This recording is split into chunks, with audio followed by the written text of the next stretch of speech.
Actuellement, on voudrait que les professionnels entendent tout, puissent, réagir à tout, comme s'ils étaient, sans émotion,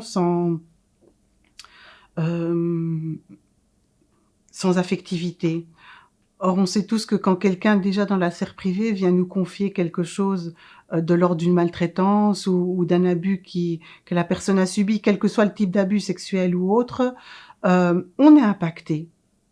Quand c'est un adulte, quand c'est un enfant, même quand on nous raconte l'histoire, c'est impactant. Et on voudrait que les professionnels, qui sont pourtant des êtres humains comme tous les autres, et heureusement, parce que ça participe à leur qualité professionnelle, devraient pouvoir se mettre en retrait et supporter d'entendre ça de façon, très pro, en sachant tout de suite quoi faire et cetera. Alors qu'ils sont quand même pris entre, d'un côté, leur responsabilité professionnelle et de l'autre côté, leur émotion face à ce que l'enfant leur confie, mais aussi face à la peur que ça peut suggérer ou une forme de sidération, de nouveau, de se dire: «Mais je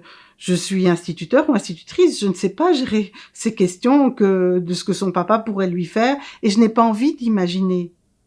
ce qui se passe entre eux, à partir de ce que l'enfant me dit. C'est la même chose pour la maltraitance physique. Il vient avec un hématome à l'œil, mmh, je ne vais pas m'inquiéter, voilà, c'est pas mon rôle et en même temps, personnellement, j'aurais envie de prendre soin de lui, mais d'un autre côté, est-ce que je me mêle de quelque chose qui me regarde? Et donc, finalement, il y a une forme d'inertie qui est, comme on ne sait plus quoi faire pour bien faire, soit on a un passage à l'acte vers, je préviens les autorités et ils s'en occupent, soit, je prends soin de l'enfant mais je ne bouge pas, soit je ne fais rien.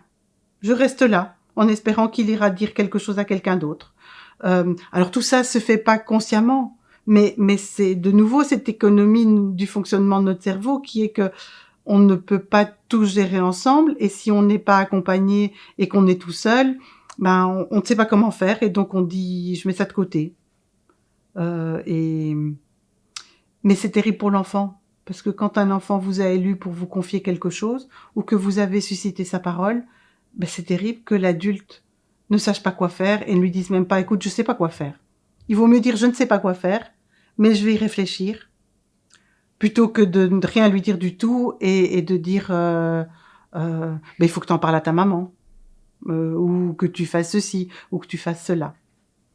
Heu, la question est aussi de pouvoir, dire à l'enfant: «Je ne sais pas quoi faire», mais vérifier quand même, est-ce que tu es encore en danger? Est-ce que tu penses qu'en rentrant à la maison, ça va encore se passer? Parce que si l'enfant vous dit ça, alors il y a quelque chose à réfléchir de l'ordre de sa protection.